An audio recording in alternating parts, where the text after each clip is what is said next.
Le 22 août 1983, une nouvelle page de l'histoire administrative du Cameroun s'écrit.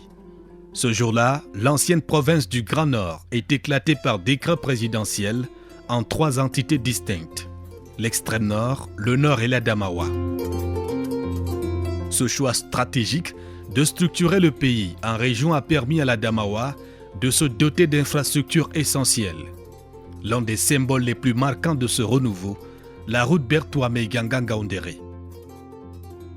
Jadis poussiéreuse, elle est devenue aujourd'hui le trait d'union entre le Cameroun méridional et septentrional, mais surtout un des axes stratégiques du corridor Douala-Bangui-N'Djamena. Ce ruban de bitume a désenclavé plusieurs bassins de production comme Nyambaka et intensifié les échanges et la mobilité des populations. Le trafic qui s'effectue sur cette route nuit et jour. Nous vendons nos produits. Nous avons des denrées ici très importantes, très appréciées par les riverains de l'autre côté. Avant, ce trajet était un vrai calvaire. Les véhicules tombaient souvent en panne, les pneus s'usaient vite et on perdait beaucoup de temps dans la boue ou la poussière.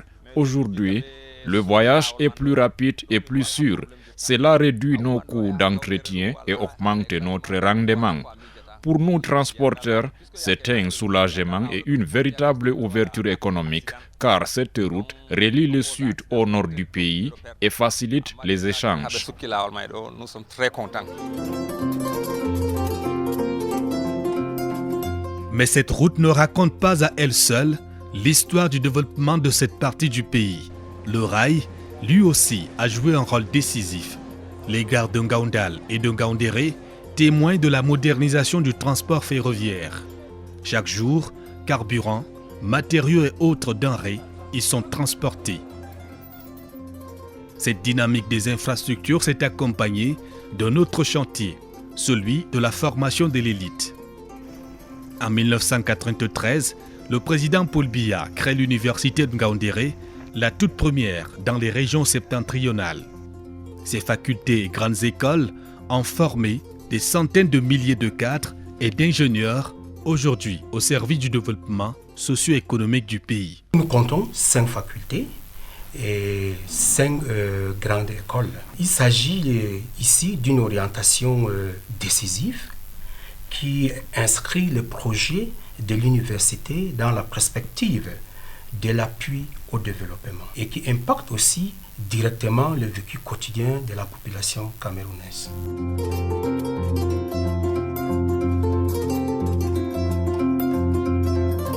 Et parce qu'un esprit bien formé a besoin d'une santé bien protégée, le domaine médical n'a pas été oublié. Le centre hospitalier régional de Ngaoundéré, inauguré en 2024, offre désormais aux populations des soins spécialisés sur place, ce qui était encore en luxe il y a quelques années. Autrefois, il fallait faire des évacuations sanitaires, n'est-ce pas, à Yaoundé, à Douala, dans les hôpitaux généraux. Donc on peut le mettre au même titre que le centre hospitalier universitaire, n'est-ce pas, au même titre que le centre hospitalier régional de Garoua. Donc c'est une très bonne chose. Les gens d'Adamawa n'auront plus à se déplacer. Maintenant, on ne va plus à Yaoundé, à Garoua et à Douala ou à l'étranger, parce qu'il y a tous les plateaux techniques. Nous avons eu l'occasion de visiter tous les centres, service par service, bureau par bureau. Je pense que c'est un investissement lourd. Aujourd'hui, voyez-vous, dans cet hôpital, tous les appareils sont au rendez-vous. Autre empreinte visible, les logements sociaux.